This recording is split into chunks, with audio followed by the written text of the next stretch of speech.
আসসালামু আলাইকুম এভরিওয়ান, সবাই কেমন আছেন? আশা করি সবাই ভালো আছেন। আমি আপনাদের আজকে একটি গল্প বলবো। গল্পের নাম হলো ধুলো মাখা স্বপ্ন।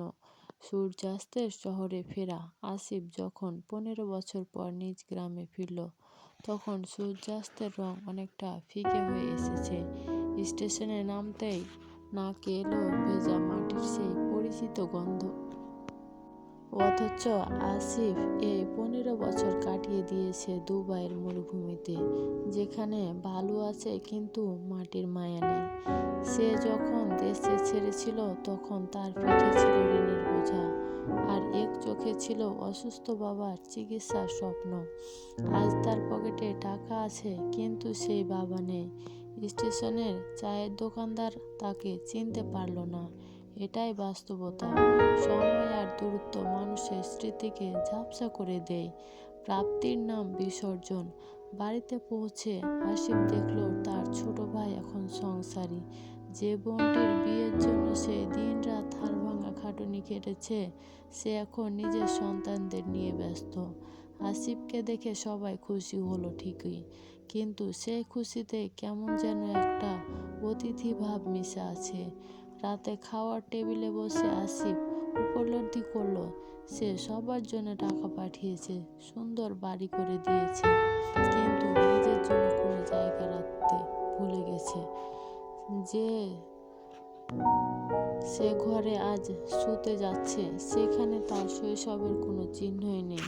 তার জমানো টাকায় কেনা আসবাবপত্রগুলো ঝকঝক করছে, অথচ তার কৈশোরের স্মৃতিগুলো ওই পুরনো ভাঙা বাক্সের মতোও কোথাও হারিয়ে গেছে। আয়নার মুখোমুখি পরদিন ভোরে আসিফ পুকুর পাড়ে গিয়ে বসলো। গ্রামের এক সময়ের প্রভাবশালী মাতব্বর এখন লাঠি ভর দিয়ে হাঁটেন, কিন্তু আসিফকে দেখে বললেন, কিরা আসিফ, অনেক তো কামাইলি, শরীরটা তো শেষ করে ফেললি রে বাপ। আসিফ নিজের হাতের দিকে তাকালো। রোদে পুড়ে চামড়াটা তামাটে হয়ে গেছে। হাতের রেখাগুলো পরিশ্রমের চাপে অতুষ্ট, অস্পষ্ট। সে ভাবলো, সে কি সত্যিই জিতেছে? ব্যালেন্স বেড়েছে কিন্তু যৌবন হারিয়ে গেছে। পরিবার সচ্ছল হয়েছে কিন্তু সে নিজে একাকী হয়ে পড়েছে। মানুষ তাকে সফল বলেছে, কিন্তু আয়নার সামনে দাঁড়ালে সে একজন ক্লান্ত মানুষকে দেখতে পায়। জীবনের নতুন মানে। ছুটি শেষ হওয়ার কয়েকদিন আগে আসিফ সিদ্ধান্ত নিল সে আর ফিরে যাবে না। তার ভাই অবাক হয়ে বলল, ওখানে তো অনেক বেতন, এখানে কি করবি? আসিফ হাসল। সেই ম্লান হাসিতে ছিল এক অদ্ভুত প্রশান্তি। সে বলল, জীবনের অর্ধেকটা সময় কাটিয়েছি অন্যের অভাব মেটাতে, বাকি অর্ধেকটা কাটাতে চাই নিজের অভাবগুলো চিনতে। মানুষের সবচেয়ে বড় বাস্তবতা হলো, দিন শেষে সে শুধু একটু শান্তি আর আপন মানুষদের সান্নিধ্য চায়। টাকা দিয়ে প্রাসাদ কেনা যায়, কিন্তু বাড়ি তৈরি করা যায় না। অবশেষে আসিফ তার জমানো টাকা দিয়ে গ্রামে একটা ছোট খামার দিল।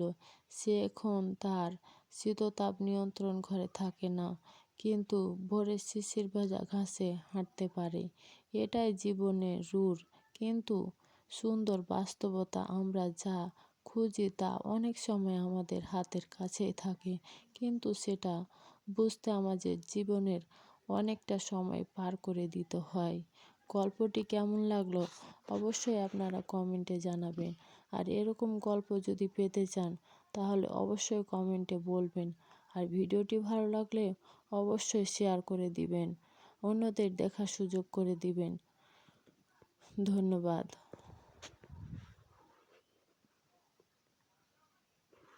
এগুলো হচ্ছে আমার গাছের মরিচ, অনেক মরিচ হয়েছে।